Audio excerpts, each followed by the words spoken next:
வணக்கம் மாணவர்களே. இந்த வீடியோவில் நாம் இப்போ என்ன பார்க்க போகிறோம்னா 4ஆம் வகுப்பு முதல் பருவம் முளைப்பாரி பாடலுக்கு பின்னாடி இருக்கக்கூடிய கேள்வி பதில் தான் பார்க்க போகிறோம். வாங்க என்ன சொல்லியிருக்காங்கன்னு சொல்லிட்டு பார்க்கலாம். படிப்போம், சிந்திப்போம், எழுதுவோம். சரியான விடையை தெரிவு செய்து எழுதுவோமா? முதல் கேள்வி பாருங்க. 2 எடுத்து இச்சொல்லை பிரித்து எழுத கிடைப்பது. இதை நம்ம எப்படி பிரிக்கலாம்? 2 கூட்டல் எடுத்துன்னு பிரிக்கலாம். எப்படி பிரிக்கலாம்? 2 கூட்டல் எடுத்து. அடுத்து இரண்டாவது கேள்வி பாருங்க. பொங்கல் இட்டு இச்சொல்லை பிரித்து எழுத கிடைப்பது. இந்த பொங்கல் இட்டை எப்படி பிரிக்கலாம்? இந்த இல் கூட்டல் ஈ சேர்ந்து என்னவா மாறும்? லீவா மாறும். இந்த லீ இருக்கு இல்லைங்களா, அந்த லீ வந்து என்னவா மாறும்? இல் கூட்டல் ஈ தான். இல் கூட்டல் ஈ தான் பொங்கல் இட்டுன்னு சொல்லிட்டு சேர்ந்துருக்கு. அப்போ எப்படி பிரிக்கலாம்? பொங்கல் கூட்டல் இட்டு. எப்படி? பொங்கல் கூட்டல் இட்டு. ஆடு கூட்டல் ஏறு என்பதை சேர்த்து எழுத கிடைக்கும் சொல். ஆடு கூட்டல் ஏறு என்பதை சேர்த்து எழுத கிடைக்கும் சொல் என்னதுன்னா ஆட்டெரு. என்னது? ஆட்டெரு. அடுத்து செவ்வாய் கூட்டல் கிழமை என்பதை சேர்த்து எழுத கிடைக்கும் சொன்னா நடுவில் இக்குன்ற ஒரு மெய்யெழுத்து தோன்றும். சரிங்களா? இக்குன்ற ஒரு மெய்யெழுத்து தோன்றும். செவ்வாய் கிழமை. கீழ்காணும் சொற்களை பிரித்து எழுதுக. சோளத்தட்டை. இதை நம்ம எப்படி பிரிக்கலாம்னா சோளம் கூட்டல் தட்டை. பாருங்க மாட்டெரு. இப்போ ஆடு எரு வந்து ஆட்டெருன்னு சொல்லிட்டு மாறுங்களா, இந்த மாட்டெரு அப்போ எப்படி மாறும்? மாடு கூட்டல் எரு. எப்படி மாறும்? மாடு கூட்டல் எரு. அடுத்து பாருங்க கேள்வி பதில் வினாக்களுக்கு விடையெழுக்க. முதல் கேள்வி, முளைப்பாரிக்கு பயன்படுத்தும் பயிர்கள் யாவை? முளைப்பாரிக்கு பயன்படுத்தும் பயிர்கள் வந்து ஒரு 9 முளைப்பாரி பாடலுக்கு கீழே இருக்கும். இது இருக்கு இல்லைங்களா, இந்த 9 தான் முளைப்பாரிக்கு பயன்படுத்தக்கூடிய பொருட்கள். நெல், துவரை, கொள்ளு, கோதுமை, மொச்சை, உளுந்து, பச்சை பயிறு, எள், கொண்டை, கடலை. சரிங்களா? இந்த 9 நவதானியங்கள் தான் வந்து முளைப்பாரிக்கு பயன்படுத்தக்கூடிய பொருட்கள். பாடலில் குறிப்பிடப்படும் எரு வகைகள் என்னென்ன? இதில் என்னென்ன எரு வகைகள் குறிப்பிடுறாங்கன்னா மாட்டெரு, ஆட்டெரு என 2 வகைகள் உள்ளன. எத்தனை வகைகள்? 2 வகைகள் இருக்கு. ஒன்று மாட்டெரு, இன்னொன்று ஆட்டெரு. மாட்டெரு, ஆட்டெரு என 2 வகைகள் உள்ளன. அடுத்த பக்கம் 21ல் என்ன கொடுத்துருக்காங்கன்னா பொருள் தருக. என்ன கொடுத்துருக்காங்க? பொருள் தருக. பொருள் தருக. இங்கே கொஞ்சம் பொருள் நம்மளுக்கு கொடுத்துருக்காங்க. கீழே இருக்கிறதுக்கு சரியான பொருள் எதுன்னு சொல்லிட்டு நம்ம என்ன பண்ணணும்? எடுத்து எழுதணும். இங்கே பாருங்க, ஒன்றுக்கு என்ன கொடுக்கும்? முளைப்பாரி. முளைப்பாரினா என்னன்னா முளையிட்ட நவதானியங்கள் கொண்ட சிறு மண்பாண்டம். சிறு மண்பாண்டம். முளையிட்ட நவதானியங்கள் கொண்ட சிறு மண்பாண்டம். தையலர்னா யாரை குறிக்குதுன்னா பெண்கள். தையலர்னா யாரை குறிக்கும்னா பெண்கள். ஓலை கொட்டான்னா என்னன்னா ஓலையால் முடையப்பட்ட சிறு கூடை. ஓலையால் முடையப்பட்ட சிறு கூடை. மாட்டாந்தோளுனா மாடு கட்டு இடம்.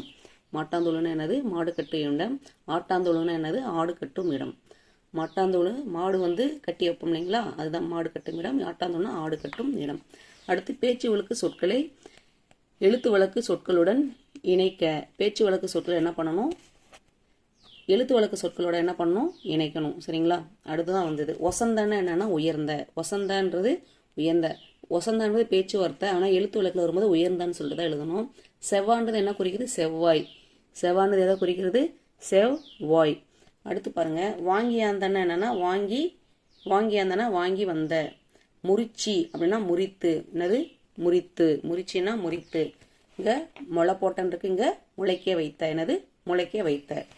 அடுத்து பேச்சு வழக்கு சொற்களுக்கு இணையான எழுத்து வழக்கு சொற்களை எழுதுக. படிச்சான். படிச்சான்னா எனக்கு என்ன வரும்? படித்தான். என்ன வரும்? படித்தான். வெத்தலைன்னா என்னது? வெற்றிலை. வெத்தலைன்னா வெற்றிலை. எத்தனைன்னா எத்தனை. எத்தனை. தெரியலைன்னா தெரியவில்லை. என்னது? தெரியவில்லை. வீடுனா வீடு. 1ஆம் நாளுனா முதல் நாள் அர்த்தம். 1ஆம் நாளுனா என்னது? முதல். இதெல்லாம் வந்து இந்த பாடலில் இருக்கக்கூடிய என்னது சொற்கள். சரிங்களா? பேச்சு வழக்கு சொற்கள். அடுத்து பாருங்க, படத்தின் பெயர்கள் விடையாக வரும்படி விடுகதை எழுதுக. முதல் படம் பாருங்க, நீரில் நீந்தும் கப்பல் அல்ல, வாளுண்டு குரங்கு அல்ல, அது என்ன? அது வந்து மீன். என்னது? மீன். நம்மளுக்கு ஒரு உதாரணத்துக்கு ஒன்று நம்மளுக்கு எப்படி என்ன சொல்றது விடுகதை எழுதுறதுன்னு சொல்லிட்டு ஒன்று நம்மளுக்கு கொடுத்துருக்காங்க. அடுத்து இரண்டாவது பாருங்க, என்னை உன்னால் பார்க்க முடியாது, பல்லு அல்ல, பார்க்க உதவேன், கண்ணாடி அல்ல, நான் யார்? அது வந்து என்னது? கண். அது வந்து என்னது? கண். என்னை என்னால் பார்க்க முடியாது, பல்லு அல்ல, பார்க்க உதவுவேன், கண்ணாடி அல்ல, நான் யார்? கண்.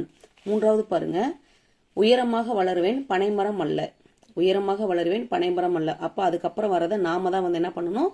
இன்னொரு அதுக்கு எதுகையா வர மாதிரி, எதுகை முனை வர மாதிரி, அந்த மாதிரி நம்ம என்ன பண்ணணும்? அடுத்தது நாம தான் இது பண்ணணும். குலை குலையாக காய்ப்பேன், வாழை மரம் அல்ல, நான் யார்? சரிங்களா? அது என்ன? தென்னை. குலை குலையாக காய்க்கும், வாழை மரமும் கொலை போடும். குலை குலையாக காய்ப்பேன், என்னது? வாழை மரம் அல்ல, நான் யார்?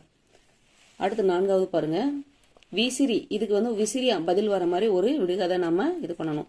வீசினால் காற்று தருவேன் மரம் அல்ல, பனையோலையால் ஆனவேன் ஓலை சுவடியும் அல்ல, நான் யார்? சரிங்களா? வீசினால் காற்று தருவேன் மரம் அல்ல, பனையோலையால் ஆனவேன் ஆனால் ஓலை சுவடியும் அல்ல, நான் யார்? அது யாரு? விசிறி. என்னது? விசிறி. அடுத்து பாருங்க, வீடு. அறைகள் உண்டு கோட்டை அல்ல,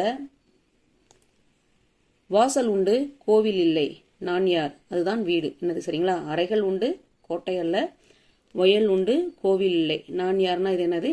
வீடு. அவ்வளோதான். முளைப்பாரி பாடலுக்கு பின்னாடி இருக்கக்கூடிய புத்தகத்துக்கு பின்னாடி இருக்கக்கூடிய கேள்வி பதில் பார்த்துட்டோம். நன்றி, வணக்கம்.